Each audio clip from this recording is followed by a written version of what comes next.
to do it. This is a great opportunity, to think about those controversial figures. Even those controversial figures, how should Dr. Fauci be remembered? Seriously, think about some of these things that you could bring into the classroom. But if you use a focused inquiry, you could use this. You know that you have one person in at least every unit, if not every other unit, that you could pull in for something like this to give your students a regular way to engage in inquiry that will not take a lot of time. Because time's our enemy in social studies, and I know that. But if you're going to teach them anyhow, why not teach them this way? Okay? Why not teach them this way? Why not provide them that space to make their own assumptions? Andrew Jackson is one of my all-time favorite people to teach. Not because he killed all the Native Americans, but because he provided a space to really let students weigh, was he good or was he bad? And by the time he got that, my students tended to get to me, they'd only heard about the bad things that Jackson did. They didn't hear about the other side, because that's how history portrays him. I'm not justifying anything he did. He was a turd and a half, okay? I know that. But when we look at our historical figures, it's important for students to see the good and the bad. Why did we get rid of Columbus Day and Stanford? Why is that coming back up as a political issue now with Columbus Day across the nation in light of the Black Lives Matter movement? John Brown, hero villain. Emperor Chin, hero villain. Tecumseh, hero villain. You've got all of these controversial people in history that you could really build a house of inquiry using a focused inquiry. And I guarantee you, your students, by the time they get to the third one, they don't know exactly what they're doing. Oh, we're going to evaluate somebody. This is going to be fun. We're going to argue.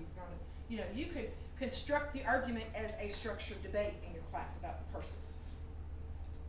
You could have a gallery walk where they have to create a poster that talks about why they are this way, and have everybody come back and say, based on what you found out from your classmates, did you change your mind or not? Why or why not? No longer are we asking the questions of when was the War of 1812? Who's buried in Grant's tomb? Which unfortunately has been our bread and butter for far too long. Okay? Another thing you could do, you could deepen it. You could start with one source. You could add 2 or 3. And you could build this inquiry and get it deeper and deeper and deeper, so that by the end, when we get to Elizabeth Cady Stanton, you might ask the question of, how should we remember her, and what lessons do we learn from her today? So you're building that relevance as they grow in their inquiry, okay? This is one example in New York. They actually, and notice it's 3rd grade,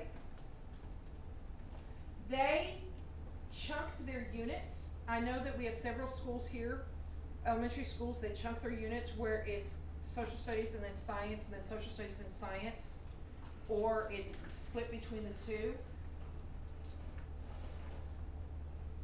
But they have chosen to put embedded action into each one of these. That's how they loop theirs. And notice it's the last one of every unit. They have an embedded action. Okay? You don't want to teach inquiry all the time. If you did that, number one, your students would hate you, and number two, they'd lose the novelty. Inquiry's hard work. It taxes the brain. It is hard. It is meant to be hard. You do not want to do that to your students for a sustained amount of time, because it will hurt their brains. But you want to provide regular opportunities to work through this. Okay? So what these folks did was, as they moved through, they started with focused, because those are simple. They're very short. But by the end, they were doing embedded action. They still did focused, and then they did a guided, so they're starting to release into the hands of the kids of doing this. 3rd grade, remember? And then the last one was all about embedded action. Now that we have explored these problems, grappled with these problems, what are we going to do about it? How are we going to fix it? So if they're doing this in 3rd grade, and they come to 4th grade expecting that they're going to be doing an inquiry and they don't have anything but worksheet world, how disappointed are those students going to be? How disengaged are they going to be? Okay? This is a middle school inquiry toolkit, also from New York. And instead of doing a type of inquiry, what they had decided that every grade level was going to do 1 inquiry every quarter. That's another way to loop your inquiry. As a grade level team, you make the commitment, we're going to do this for every single one. We're going to have 1 every quarter, 1 every unit. I'm not always sure that 1 every unit is appropriate. I'm just going to throw that out there, unless you're doing a focused about what you remember so-and-so for. Okay? So what they've done is they have structured it like this. They have an embedded action by the time they get to the end. And notice by the end of 8th grade, what do they have? They're practicing on their own. Not doing it completely, just practicing. They're dabbling. Yes? Even with lessons, couldn't you still do kind of like a focused inquiry, just throwing a question in there? Absolutely. As long as you think about your questions, your tasks, and your So you sources. could technically make everything a focused inquiry. You could technically, yes. Questions Mhm. and have a formative task in it. Yep. The idea is to shift the thinking. You know, that's our goal. Our goal is to get into such a habit of thinking inquiry-wise that we don't have to, it just becomes second nature to us. Okay, the other thing you could do, and that's what this one did, you could loop vertically. You know, as a school, if you decide as a school that you are going to do inquiry in every grade at every level once a quarter, that's a vertical loop. Okay? I'm not saying to do one type or the other, but I am saying that you need to provide regular opportunities in order for your students to really work through this. Okay? So you want to build your inquiry village. That's the idea, is you're building your inquiry village. Okay? All right.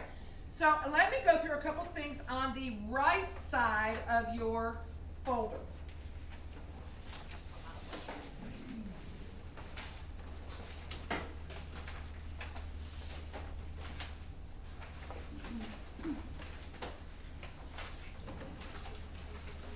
Okay, the first thing that is on here is straight from the inquiry design model. This is what Dr. Swan and her group has put together in terms of where you can find sources.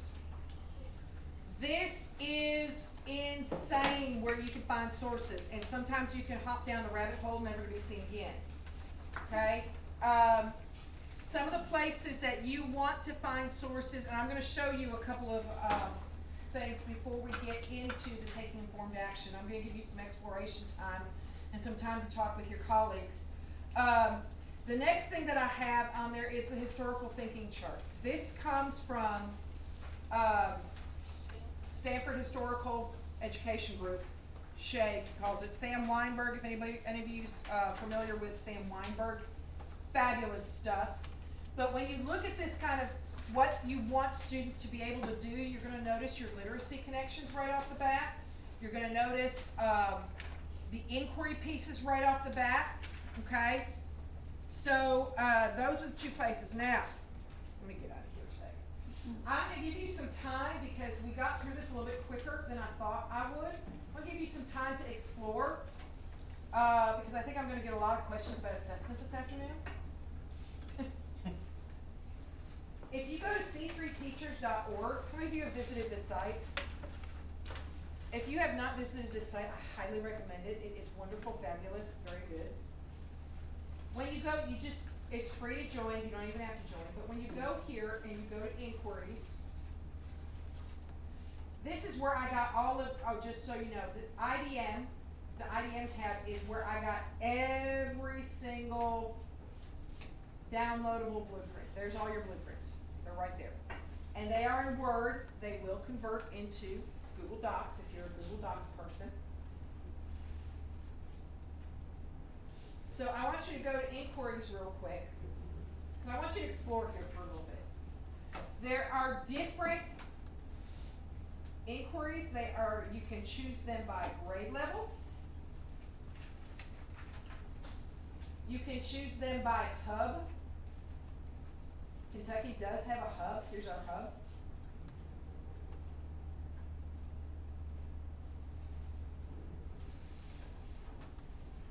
If you go to the state hub, it's all bourbon related. Dr. Swan kind of likes bourbon. So it's really kind of funny to see that it's like unbridled inquiry or something like that. But you will see different inquiries and their grade levels that are written by Kentucky teachers. Is Whitney's in here, you think? I know she's showed it to people in trainers. What's it called?